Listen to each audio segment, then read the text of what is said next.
38 చాకలి భక్తుడు. శ్రీ అగస్త్యుడు. శివ కైంకర్యము శివభక్త సేవ చేసుకునివారు జ్ఞానయోగమును గాని రాజయోగమును గాని అవలంబింపకపోయినను వారికి మోక్షము దుర్లభము కాదు. ధనదార పుత్రులను ఈషణాత్రయమును పోగొట్టు ఒక అద్భుత వృత్తాంతము ఉన్నది. కాంచీపురము అను నగరము భూమికి వడ్డాణము వంటిది. అక్కడ చతుర్వర్ణముల వారు స్వీయ ధర్మ పాలకులై నివసించేవారు. వేదత్రయీ పఠనం వీధులలో మారుమోగుతుంది.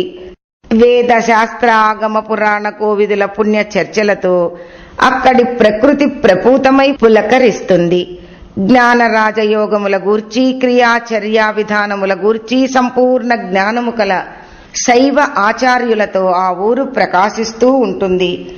బ్రహ్మదేవుడే ఒకసారి యాగం చేసి వప్పను వేల్చుట చేత అధిగ్రహించు నిమిత్తం విష్ణు భగవానుడు అక్కడకు విచ్చేశాడు. అక్కడ అంగళ్లయందు నవరత్నాలు రాసులుగా పోసి అమ్మేవారు. పోక, సురపొన్న, అశోక, మద్ది, పిప్పిలి, మామిడి, అరటి, సంపెంగ, వెలగ, పనస, మారేడు, ఉసిరి మొదలైన వృక్షాలు పుష్కలంగా ఉండేవి. కైలాసవాసం విసుగుపుట్టి శ్రీమన్మహాదేవుడు ఆ భూభాగాన తన నివాసాన్ని ఆవిష్కరించినట్లు ఉన్నది. ప్రళయానికైనా అతీతమైన పురాన్ని రాసుకుంటూ ప్రవహించే కంపా నదిలో ఏకాంబరేశ్వరుడు కామాక్షిదేవితో కూడి చేయు జల క్రీడలలో ఆ తల్లి ఒంటికి పూసుకున్న పసుపు, నుదుటి తిలకము, ఆయనగారు ఒంటికి పట్టించిన కాటి బూడిద కరిగి ఆ నది స్వర్గ పాతాళ మర్త్య లోకాలలో ప్రవహించు ముత్రోవద్రిమ్మరి గంగానదిని తలపిస్తుంది.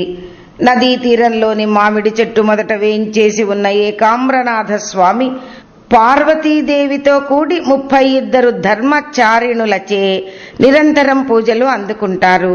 కామాక్షిదేవి కౌగలింతలో స్వామిపై ఏర్పడ్డ స్తన అగ్రపు చిహ్నాలు నేటికీ దృశ్యమానము. అమ్మవారి గర్భగృహంలోని శిలలపై నిక్షిప్తమై ఉన్న యోగ రహస్యాలు మహాయోగులకైనా దురవగాహనమై ఉంటాయి.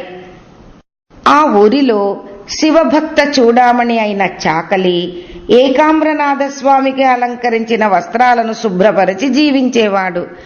శివభక్తి కన్నా అతనికి శివభక్తులపై ప్రేమ మిన్నా. శివానుగ్రహముగా భావించి అతడు ఇతరుల వస్త్రములను కూడా ఉతికి జీవనము సాగించేవాడు. విశేషించి శివభక్తులు శైవ దీక్షితులు ఏకామ్రనాథుని సేవకై ఆ ఊరికి వచ్చు యాత్రికుల వస్త్రాలను తన మనసు వలె శుద్ధపరచి సమర్పించుకునేవాడు. ప్రతిఫలము తీసుకొనకుండగానే రేజతే ఇతి రాజా అను వాక్యముననుసరించి ఇతరులను శుద్ధిపరచిన వస్త్రాలతో ప్రకాశింపచేయుట చేత అతడు రాజే గాని రజకుడు కాడు. అందుచే అతడు భక్తేంగిత వేత్త అని పిలువబడేవాడు. ఇలా ఒడిదుడుకులు లేని అతని శుద్ధ భక్తియుత జీవితాన్ని లోకానికి వెల్లడి చేయుటకు సర్వాంతర్యామి అయిన ఏకామ్రనాథుడు సంకల్పించాడు. ఒక వృద్ధ బ్రాహ్మణ వేషము ధరించి పాలము పైన వక్షము పైన భస్మరేఖలు తీర్చి మెడలో రుద్రాక్షమాలికల పేరు వేసుకుని వణుకుతూ తన గజ చర్మాన్ని కొంత భాగం నడుముకు వస్త్రంగా చుట్టుకుని కొంత భాగాన్ని మైలబట్టగా భుజంపై గంతలా వేసుకుని శివనామ కీర్తన చేసుకుంటూ చాకలిని సమీపించాడు. భక్తేంగితవేత్త అతనికి వినమ్రుడై నమస్కరించి, ఓ శివ బ్రాహ్మణుడా, తమరు బాగా వయసు పైబడి ఉన్నారు. తమ వంటి వారికి నేను దాసుణ్ణి. అభ్యాగతులుగా వచ్చారు. కావలసింది సెలవీయండి. నేనేదో శివభక్తుల వస్త్రాలను చేతనైన రీతిలో శుభ్రపరిచి తృప్తి పడుతుంటాను. తమ వస్త్రమును నాకు ఇయ్యండి, నేను చక్కగా ఉతికి తిరిగి ఇస్తాను అని విన్నవించుకున్నాడు. వృద్ధుడు, పరంజ్యోతి కామాక్షి తల్లిని దర్శించడానికి బహుదూరం నుండి ఇక్కడకు వచ్చాను బాబు. ఈ ఊరు నాకు కొత్త, ఎవరిని ఎరుగను. హేమంత ఋతువు కాబట్టి రాత్రులు మంచు ధారాళంగా కురుస్తున్నది. నేను అది తట్టుకోలేను. ఈ మాసిన గంత ఒకటే నన్ను రక్షించేది. ఇతరుల వస్త్రాలను నేను తాకను. నీకు గంతను ఇయ్యగలను, కానీ సాయంత్రానికల్లా నాకిది శుభ్రపరిచి తిరిగి ఇవ్వగలిగితేనే నీవు దీనిని తీసుకుని పో. మాట ఇవ్వాలి సుమా అని హెచ్చరించాడు. చాకలి అదెంత పని అని బట్టను గ్రహించాడు. చౌడు కలిపిన నీళ్లల్లో తడిపి బాణలో ఆవిరి పెట్టి తన పూర్వజన్మ శతముల పాపములను దాని మాలిన్యంతో పాటుగా వదలుగొట్టసాగాడు. ఎంత ఉతికినా దాని మురికి వదలదే.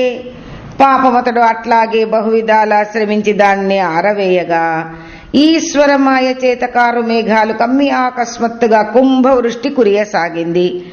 తీవ్రమైన గాలికి ఎగిరిపోయి గంత గల్లంతయింది. ఎంత వెతికినా ఫలితం లేకపోయింది.